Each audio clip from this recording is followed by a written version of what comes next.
This is Judaism Unbound, episode 47, Jewish Funders Network.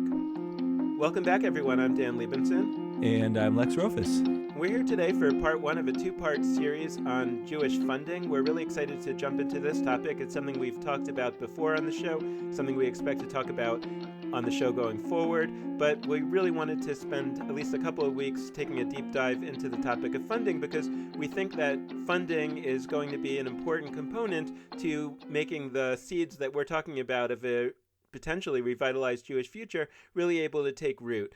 Funding is something that we talk about a lot in Jewish life and Jewish innovation, and it's something that we really wanted to get smarter about. So we invited Andres Spokoiny to join us today. He's the president and CEO of Jewish Funders Network, which is one of the main organizations in the Jewish community thinking about Jewish funding, organizing funders, helping funders think about their funding priorities and how they go about doing their funding in the Jewish community.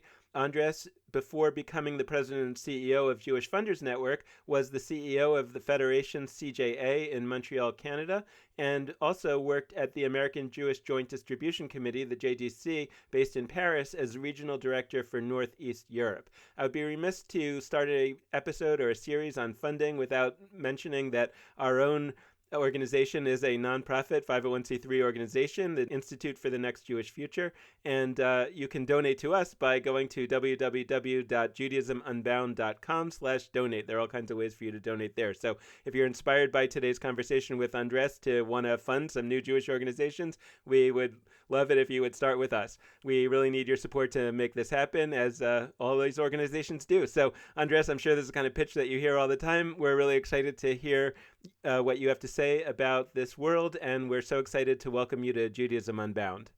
Big pleasure to be here. I love the project and looking forward to the conversation. Great. So we were hoping that to start off, you could tell us a little bit about what the Jewish Funders Network even is. The Jewish Funders Network has been defined as a self-support group for victims of wealth. But in fact, is much more than that. What we want is that there is more philanthropy and better philanthropy. We're absolutely agnostic about what that philanthropy does. In other words, you can fund whatever you want to fund, as long as it's ethical and legal and that's good to people. We're going to be neutral about that. What we want is to help you realize your dreams and your visions in terms of what your philanthropy can do and can accomplish in the world. And we do that in two ways. One is by working with funders on an individual level, accompanying them throughout their philanthropic journey in issues like how to start their philanthropy, how to decide where to focus, how to evaluate the impact of their philanthropy.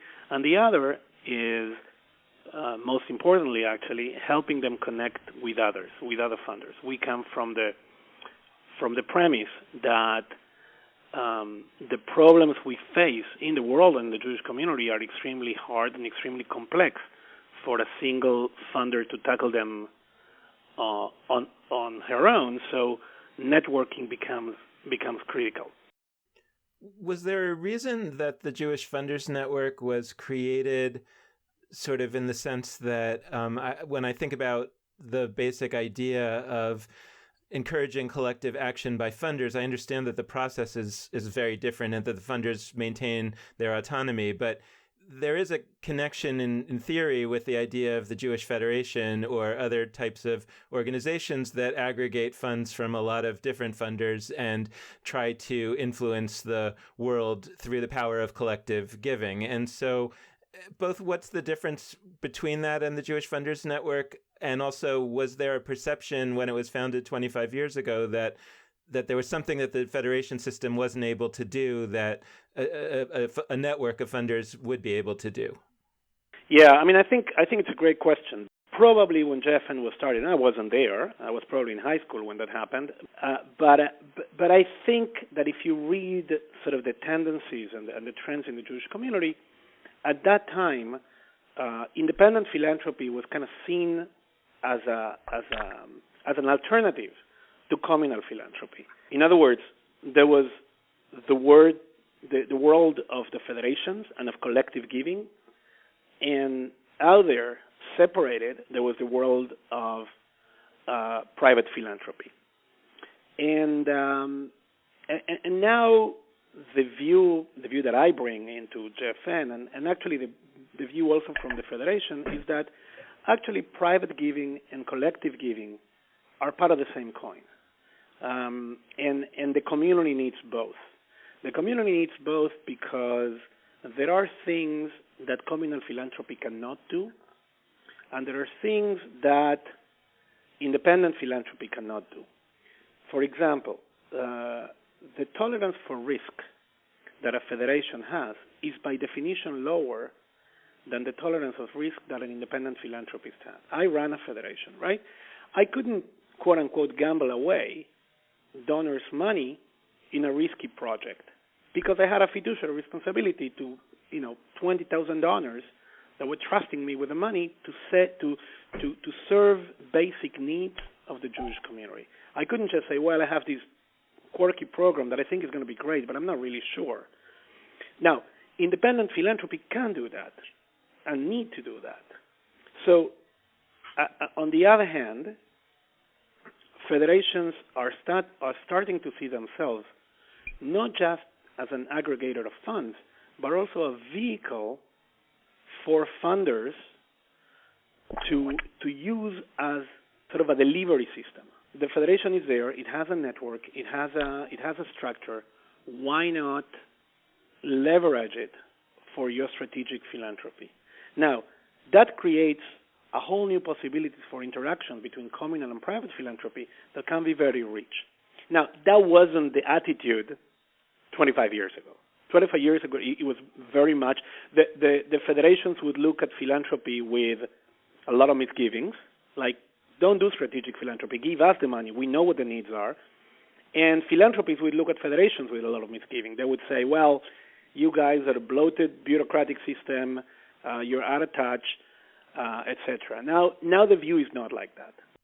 One of the topics, or really maybe the main topic that we discuss on our show, is the idea of Jewish innovations that come about through the trajectory that Clayton Christensen has identified in his work on disruptive innovations. And one of the things that, as we're thinking about the philanthropic dimension of that, right, is really, if you have an idea to go out into that world of non-participation and create something new, how do you find the funding to be able to do that? One possibility is just to do things that don't require a lot of funding, like just things with groups of families, and let that sort of grow over time in a natural way.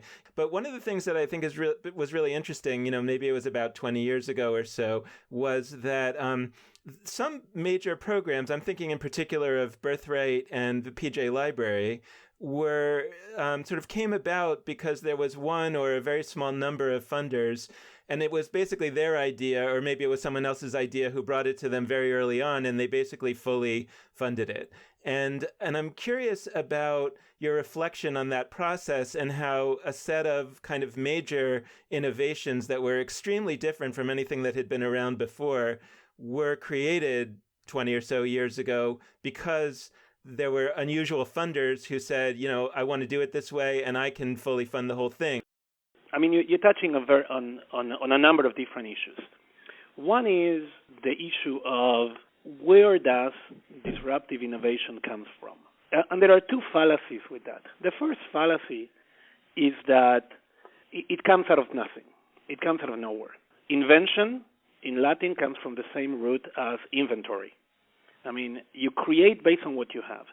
Both PJ Library and Birthright were not creations.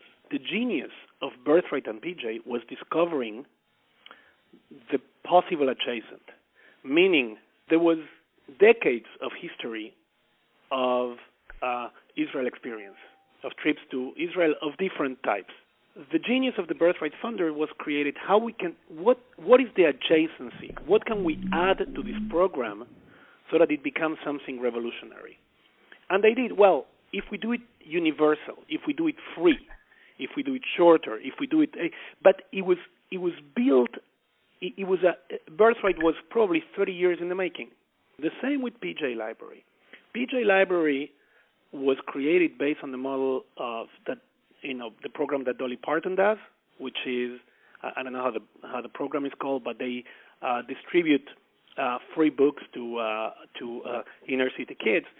And the genius was to say, wait a minute, what if we do that for Jews? The same model. So it was an adjacency. It wasn't out of nowhere. The other great thing about these two projects was that they build on normative behaviors that people have. Birthright doesn't try to invent a new behavior. PJ doesn't try either. What PJ say is, parents read to their children. Well, let's make that reading about Jewish topics. The other problem is that where we fail is not in creating new ideas. Where we fail is in bringing them to scale. We create a clutter of innovative organization, and we don't have a system to A, bring them to scale, and B, to fail intelligently. The problem is that in the Jewish community, we don't have a system to recoup the knowledge that was generated by that failure. And that's what a healthy startup ecosystem needs. There's two things we don't have. We don't have a safety net for failure, and we don't have a system to take the successful startups to scale. Now, we do it in a few cases, like Moshe House is a good example. It went to scale. Probably One Table, which is a program that helps folks celebrate Shabbat in their own way, it probably will go to scale too. But there's many of them that don't. And that's fine, as long that as a community we can learn from those failures. We are a startup community without birth control and without hospice care, and that hurts us. Just one note about Moshe House. We interviewed David Siegelman a few months ago, like many months ago now, and it was a fascinating conversation because one of the things that came up was sort of the near failure of Moshe House, that they started with a single funder, and then after that funder decided to stop funding them because the funder couldn't do it anymore because of Madoff, I think, they almost had to close and were sort of rescued at the last minute by the Schusterman Foundation. But one of the interesting possibilities that we explored was, what if Moshe House had failed?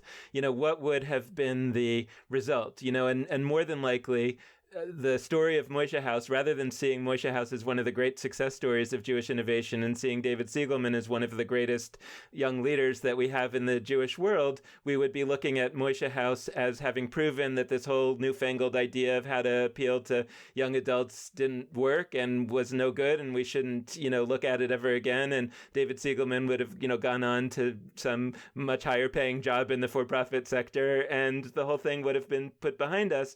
And really, it was good fortune that a different pathway opened up. Listen, I think that's, if one person in 300 in Michigan, Pennsylvania, and Wisconsin would have gone to vote, we'd be singing a very different tune now. We would be talking about, the Arc of Progress, and the first female president and what have you. It will be a very different country. And sometimes things clinch on luck and, opportunity and what have you. The problem with the situation you are describing is that Moshe House was a good program, is a good program, for the reasons I said before. It's an adjacency, and it's normative. Young people live together. So what Moshe House comes and said, you live together among Jews and do some programs, and it's a great program. Now, the question is this. If Moshe House had failed, would we as a community have the wisdom to take the idea and try again? And the answer is probably not.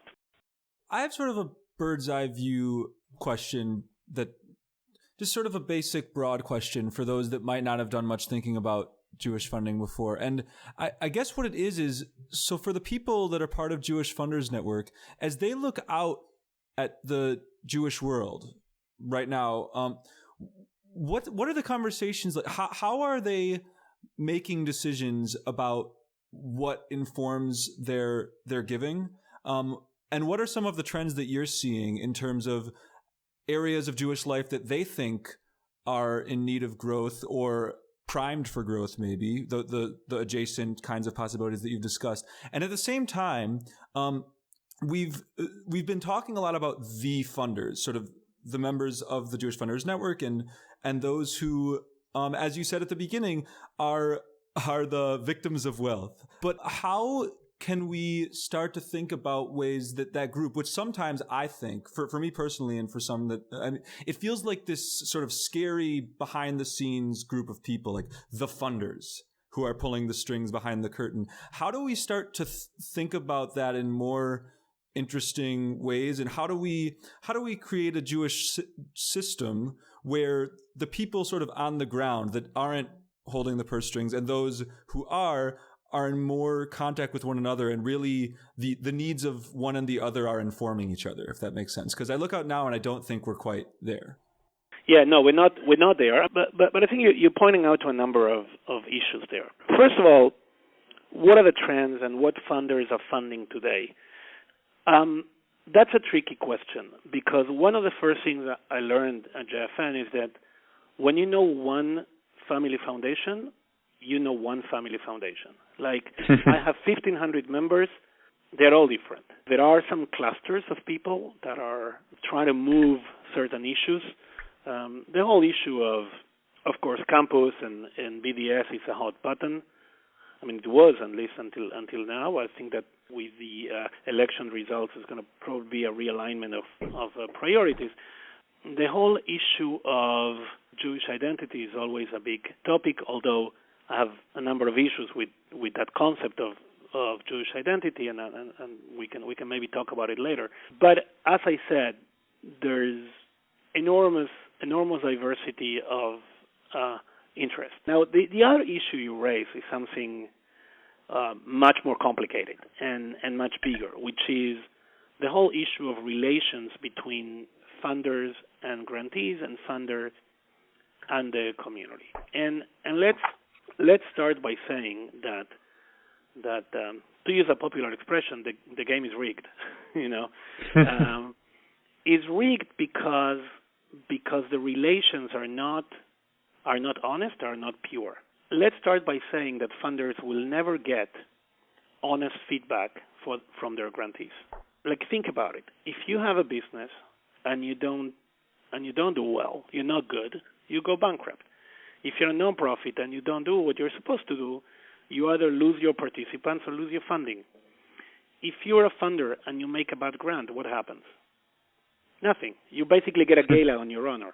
It's a joke, but it's not a joke, meaning philanthropy lacks built-in feedback mechanisms. So in philanthropy, excellence is always self-imposed.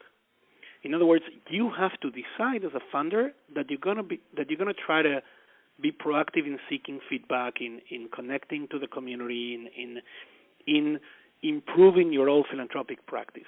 The second problem that philanthropy has is a problem of legitimacy, meaning a philanthropist sets policy. Like, let's say you're Mark Zuckerberg and you go to the Newark City Council and said, here's $100 million to reform the school system. Now, that's great, right? Only that nobody elected Mark Zuckerberg to decide what to do with the school system.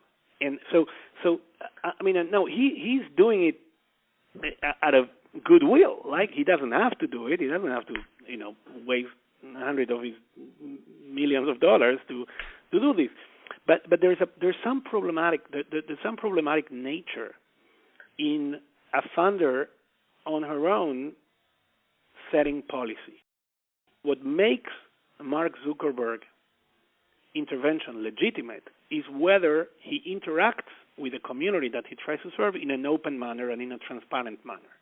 So I have another bird's eye view kind of question, and it relates to something that we've touched on here and there in past episodes, and it's this dichotomy we draw between, I guess, Jewish specific giving and universal giving, for lack of better terms. Because there's been an ongoing conversation for decades now about a general shift among many American Jews away from supporting specifically Jewish organizations and towards support of, organizations without a modifier, just all across the board. And people talk about colleges or hospitals or symphonies and all those things. And I'm curious to hear your thoughts on that, and especially as it relates to this big question of sort of what is Jewish giving? What does it mean for a large or a small funder to support Judaism or give Jewishly, or all these terms that we use? I think about it because I personally I helped facilitate a giving circle, which is an interesting trend that maybe we can also talk about through Natan. And we wrestled with that question a lot. Like, does it mean that we have to look specifically at organizations with Judaism in their mission statement? Is it broader than that? Could something universal be Jewish? Could a Jewish specific charity actually be appealing to somebody who isn't Jewish? I'd love to hear your thoughts on some of those big kinds of questions. I think that there's actually two questions there. One is the trend about Jews funding Jewish versus non-Jewish causes, and the other one is what is Jewish giving. I'll start with the latter. What is Jewish giving? I think to a point, it's an unanswerable question. It's a question that forces us to live in a specific, in a certain state of tension all the time, and it's a good tension. It's a creative tension. In my network, some folks would tell you, well, Jewish giving is giving to Jewish causes through Jewish organizations, period. And others are going to tell you, no, I'm giving to secular causes because of my Jewish values, so I consider that Jewish giving. And I think that both visions can coexist. I think that we don't have to make a decision of what is Jewish giving. Not that anybody will care what the definition is. People are going to do what they're going to do. But I think that the definition we use at the Jewish Funders Network is giving that is informed by Jewish values, that is actively informed by Jewish values. Not I'm doing this. It also coincides with some Jewish values, but it's proactively related to your Jewish values. And I think it's vague, but we live in times where we have to live with a lot of ambiguity. I think that what we need to know, what funders need to know, is that there is a possibility for virtually every issue you care about to find a Jewish way, a Jewish expression for it. So you care about farming and the environment. Well, there are Jewish outlets to do that. You care about social justice. There are Jewish outlets to do that. So our role, I think, is not to lecture people about giving Jewishly, but to show folks that whatever they care about, there are Jewish outlets. Just trying to have a very strict definition is gonna fail you, and people are not gonna follow it anyways. But it is a good conversation starter, especially in a giving circle. And for the folks that don't know, a giving circle is a group of peers that get together and pool money in a small group, and they go through a process of deciding what to do with it. The other side of it, which is Jewish giving versus non-Jewish giving by Jews, that boat has sailed long ago. The percentage of Jews that give only to Jewish causes is statistically relevant. It's 4%. Only 4% of Jews give only to Jewish causes. And the reasons for giving to non-Jewish causes are diverse. Some of them is because they were looking for social acceptance, as in the old times. You would give big gifts to the university or to the hospital because, as a Jew, you try to quote unquote buy access into those social circles. To just genuine interest in those fields. The challenge of the Jewish community is to capture the excitement and the imagination of funders the way some secular organizations do.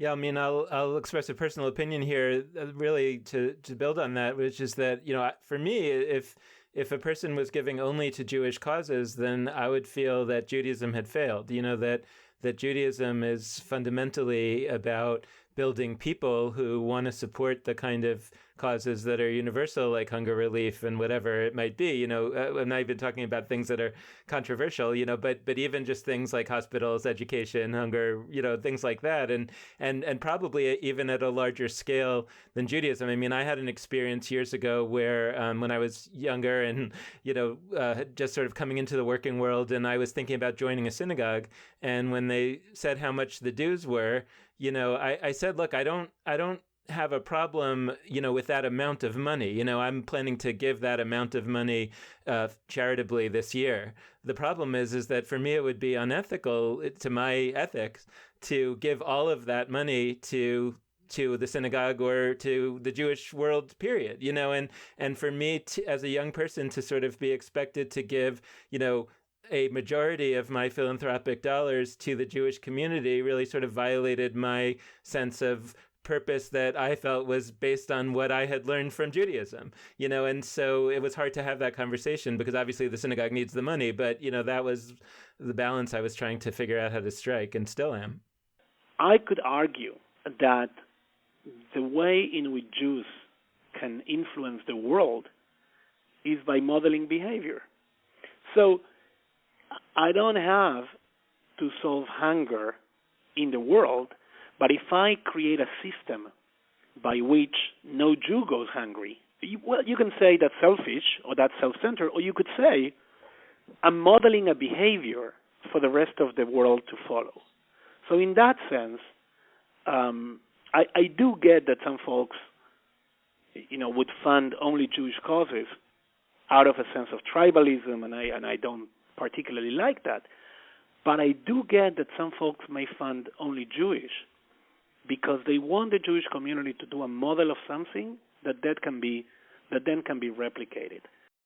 I accept what you're saying as a friendly amendment, and I want to bring that back to the question of scale that you said earlier in our conversation was really the important question about funding. That we need to bring these ideas to scale, and we've raised some questions about that on our show, and I want to, not that scale is not important ultimately, but that at least there's an alternative vision to scale. And I think that you've just articulated it, which is that it's essentially about building something so great that either scale will come naturally, including funding to bring it to scale, because it is so magnetic, so amazing, so incredible that it will have that effect, or it'll never have scale in that kind of traditional way, but it'll serve as kind of a powerful model, whether for other Jews or for the world at large, and that there may be a version of Jewish innovation and of Judaism, period, that we ought to be trying to bring about or help facilitate, which is not so much about larger numbers of Jews participating in it, but rather about a sort of R&D, a sort of really building something so amazing. And I wonder if we have the mindset for that, if we have the assessment measures to even recognize something like that, if it were to come about, and if we have a funding model that might say, look, at least in the short term, we may, like many turnarounds, and it depends if you kind of think that Judaism is in a turnaround situation, but in a turnaround situation, often the advice is to get smaller before you get bigger again, and really focus on being small and great. And the question in my mind is whether what you think about that, whether there's talk of things like that in this world, and if, like you say, the Jewish Funders Network is agnostic about sort of what you want to fund, if there were people saying, hey, we want to think about funding that way, how might you advise that they think about a different set of assessments or goals than maybe the traditional ones? Okay, so can I take your question and lift it up to 30,000 feet? Please. When we talk, because you mentioned something that sort of struck my interest. When you talk about, are we in a moment of turnaround? Are we in a moment of, and I want to focus on that before going to your specific question. Judaism is today in the midst of three major transformations. we don't always recognize them as major transformation because we're used to the fact that major transformations are brutal and traumatic, like the Holocaust or the creation of the State of Israel, or like very momentous.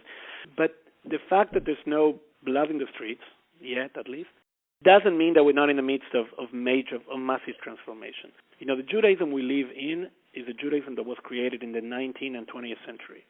All of it. I mean, Reform Judaism was created in 1810. Conservative Judaism, 1837.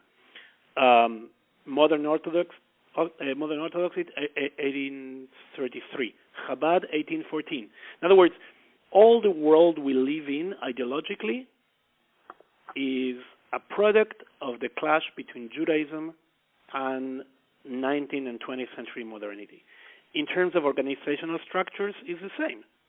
The Jewish world is based on, it works along lines of the industrial paradigm, centralized organization, centralized models that were created mostly at the beginning of the 20th century, like federations are 100 years old, ADL 103 years old, JDC 102 years old, etc. So we are in a new world with an old infrastructure.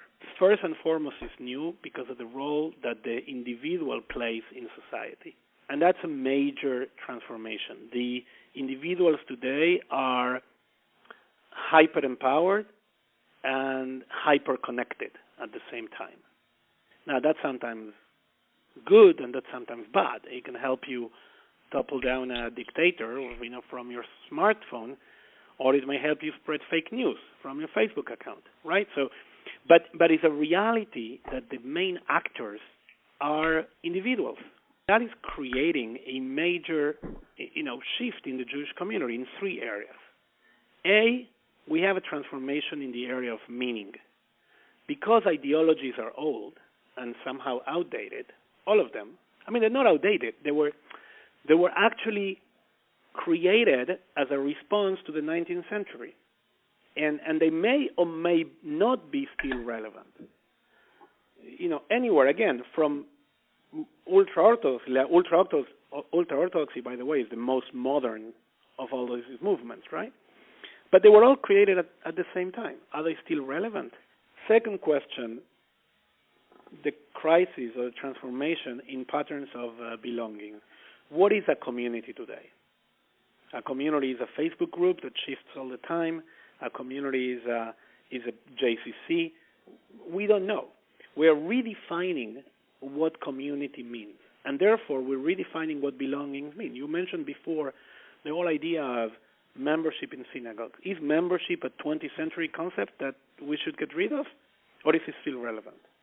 By the way, that's not a rhetorical question. I really mean it as a question. And third is a crisis of structures. Our organizational structures, I was saying before, were created in the 20th century. Our 20th century structures, they've been some tweaks here and there, but mostly they still operate like industrial era organizations, and maybe outdated in a time where the paradigm for an organization is not the pyramid, is not the army, but is the neural network, right? So these three transformations that are humongous are creating a need for a lot of innovation and a lot of trial and error. It's not that we need innovation because it's cute. We don't need innovation because it keeps young people busy and, somehow engaged. We need innovation because we're trying to grapple with new challenges that are new in a very radical way. When it's not just that this or that behavior changes, it's that the very idea of what a community is changing. Now, you can't tackle that with incremental innovation. You need some disruptive models, and you need a lot of trial and error because you don't know what's going to work. Like we know today that Reform Judaism emerged. What was his name? Geiger created this whole movement and articulated it.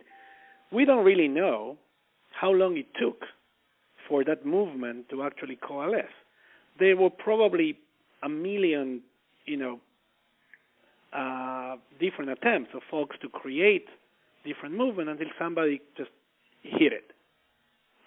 And I think that we have to give ourselves permissions to do that too, and to do that not just in frameworks but in content as well. And let me sort of explain what I mean by that. Much of the innovation we're seeing has to do with frameworks, meaning Birthright is a vessel, is a channel. It's not content. Moishe House is a framework, is an avenue for Jews to be together, but it's agnostic about content. Now that's great. In other words, we need innovation in framework. What I don't see enough is innovation in content. I haven't seen a new idea of what God is. Maybe Arthur Green, but if I ask you to name a Jewish theologian, you wouldn't know what to say. I wouldn't know what to say. We're not tinkering enough with the Jewish ideology. My question is, can we survive? We can survive. We will always survive. The question is, can we thrive and can we provide meaning if we don't really examine the basis of belief, the basis of what does it mean to be Jewish? And that's what I would like to see more Jewish innovation, frankly. Andres, I couldn't agree with you more about what you just said. And my question then, bringing it back to the world of funding, is how can we, and whether we is our show or your network or whoever the other influencers of funders might be. I mean, I hope that we're an influencer funder, and if they're listening, our website is www.judaismunbound.com/donate. But but the question is, what can be done to, I would say in my mind, it's three things. One is to bring funders into the world of Jewish funding. We talked earlier about people who are funding Jewish and non-Jewish causes, but I'm interested in funders that are funding only non-Jewish, extra Jewish causes, and say, because they would say, hey, Judaism, I never liked it, never did anything for me, don't believe in it, and we could say to them, hey, but you could fund this disruptive process of, like you say, of really reworking the content, and that's so exciting, and that would bring a whole world. How can we bring those funders in? How can we help them figure out how to do this? And then, again, I come back to a piece of my initial question, which was, what would be the measures of success? What would be the assessment tools that those funders would need to have so that they would know, are we investing in something that has potential? When, if we're talking about a reimagination of the very guts, the very basis of Judaism itself, that's not something that I don't think we're going to see, huge growth of numbers of participants within a 2-year, time horizon. So what would be the kind of ways of looking at those projects to know, are these worthy of continued investment, even if the process could take 100 years, like it did with Reform Judaism or whatever? I'm all the time talking to funders about the importance of measurement and the importance of measuring the right things. But it's very hard to do it. And sometimes, you have to live with the fact that there is uncertainty and that you don't know. I went to see one children's shelter in I can't remember, in some inner city in the Midwest.